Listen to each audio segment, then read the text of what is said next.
digital dollars. This is a really interesting concept. It's already being experimented with in China right now. They've had several cities using a digital yuan.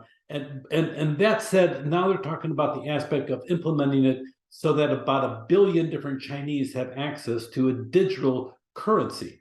Let's talk about this because it can have massive, literally, in our case, worldwide implications that we need to talk about and have a knowledge base. Even the average citizen should know about this. So let's look at that. Central banks, 90%, that consists 90% of the entire global economy, they're considering a digital currency. So we call it a CBDC, a central bank digital currency. 11 countries have already launched a CBDC, but they're all lower income countries based in the Caribbean except for Nigeria. So you have 11 different countries having it, but they really are not at the upper economic strata, and that is a tell right there. China's piloted a digital yuan since 2019. They want this program really to hit 1 billion Chinese by the end of 2023.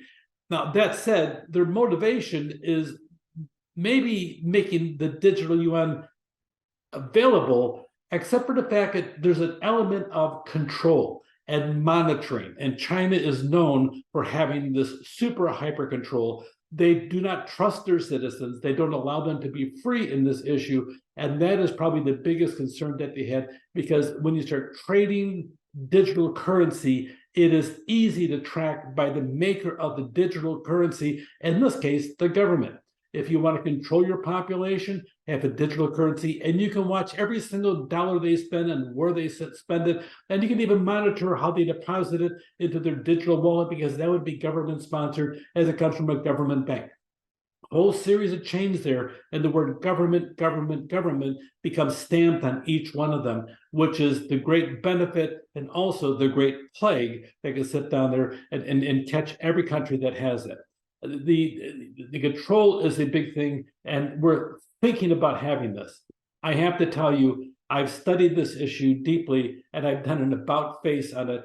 Initially, I was all in favor and a big cheerleader for the concept of a digital dollar. Now I am a big skeptic of it and really have some major concerns about it. But let's overall talk about the issue, because I don't want you to sit down and just accept my opinion. I want you to have your own opinion about this topic, because it is that critical.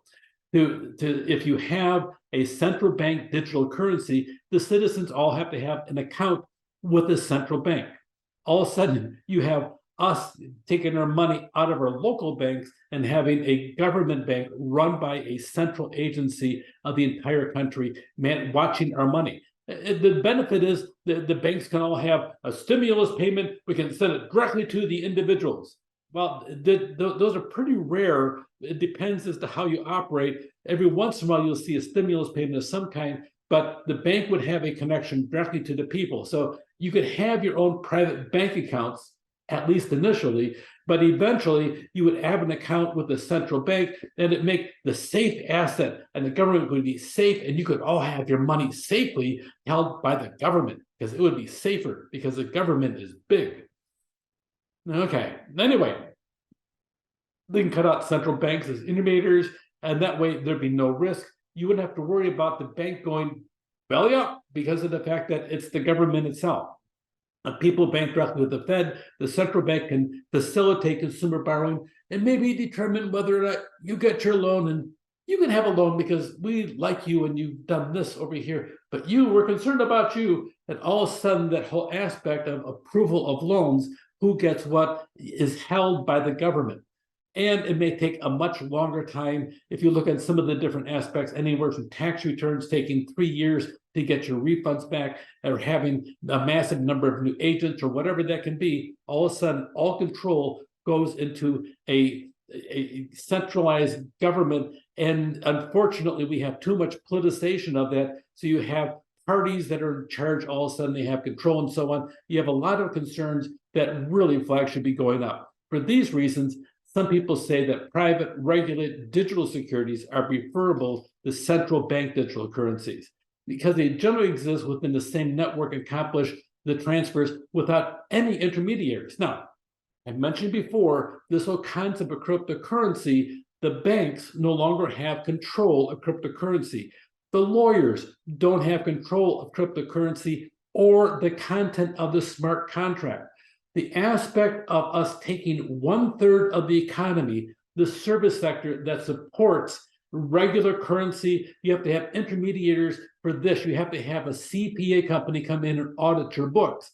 All of a sudden, that need is gone if we fully implemented smart contracts. All of a sudden, having lawyers interpret the contract all of a sudden becomes a moot point because it is all coded into the smart contract by computer experts. Now, you better make certain that coding is correct, but the reality of it is the intermediate part would be gone. All of a sudden, what you're seeing, the push for a digital dollar, is all part of this to maintain the status quo, to make certain that we don't have the outliers of the stable coins, part of the cryptocurrency. Let's regulate them. So you have those type of issues over here. Nobody is going quietly into the night. So don't expect everybody to say, hey, let's go ahead and do this. You're having pushback, and the digital dollar is part of that. Payments in digital currencies are made directly between two parties instantly at almost no overhead cost with no third person. This fares better than traditional payments. So banks that are involved in handling the transactions as a third party or clearinghouse, all of a sudden those things go away with crypto. That's part of the problem. With digital dollars, you can go much faster and have speed that resembles cryptocurrency, but it's a government-held item if the government allows it to go forward. A lot of the physical currencies, the idea of having counterfeiters almost doesn't exist, except you'd have every single hacker tuned in trying to capture that super gold crown of the digital US dollar out there. So you'd have issues like that. So currently, the Fed works with a series of banks, financial institutions that circulate money into the economy. You have now cryptocurrency can circumvent some of that, but a CBDC, a central bank digital dollar, can sit down and really sit down and have more control with the government to circumvent the entire aspect of cryptocurrency. Anyway, digital currencies enable direct interactions within the network. A customer shopkeeper can pay directly. So you go into the store, click, click. It's as fast as a credit card if the transaction speed can be comparable. And we talked earlier that it's not, Visa can transfer 24,000 transactions a second, where a typical blockchain for Bitcoin can only do 15 per second. That whole aspect of the size and the speed has to be worked out, but the middlemen would totally be gone.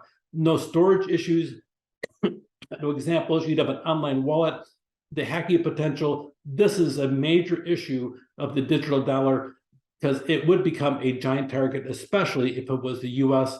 The volatility with the all of a sudden with having a digital dollar, you eliminate the high volatility of cryptocurrencies or stablecoins. So you have something much more viable when it comes down to it. So here is the source. Once again, Investopedia has a lot of good information on cryptocurrency. In closing, some of the pros of it, for the digital dollar, you have faster transaction times, no physical manufacturing, lower transaction costs, makes it easy. You eliminate that third party. A lot of banks would be out of business with this, but then you have the difficult to store and use in the aspect of being hacked, and prices can be volatile. Even the digital dollar could as well. My opinion, the digital dollar is a mistake. The private sector has dozens of stable coins which attempt to match the US dollar. It is the world standard. If we're digital, it'd be by far the largest target for hackers, and we don't need the government dictating what is in our wallet and bank account of every American. A digital dollar would be a mistake. Take care.